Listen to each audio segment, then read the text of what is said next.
الفكرة في دماغ البني آدم إنها بتأيده بشدة. يعني مثلا لما بيجي ياخد قرار، مثلا وليكن قرار إن هو يطلق، ينفصل، يروح في 60 داهية أيا كان، الدماغ بتاعته بتهيأله إن كل حاجة كانت سيئة، ذكريات سيئة، علاقة سيئة. وعارف انت فكرة انك تعيش مع حد حاسس بقى ان هو ايه، منع عنك الخير، فدماغك بتصدر لك كل حاجة وحشة، كل حاجة وحشة في الدنيا. جيت بقى فركشت والدنيا ما مشيتش معاك زي الأول، دماغك ما بتجيبلكش غير الذكريات الكويسة. هو بص، الدماغ دي عاملة زي ايه، شوف انت عايز ايه وانا معاك. يعني انت مثلا مش مبسوط، هخليك تفتكر كل حاجة في الدنيا تخليك مش مبسوط.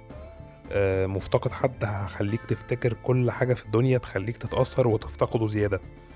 عايز تتبسط، هخليك برضو تعيش في كل لحظة بقى ان انت ايه، مبسوط، وان ده بص، دماغك شغال عندك، يا اما بتشغلك، يعني ساعات يا بتشتغل عندك يا اما بتشغلك.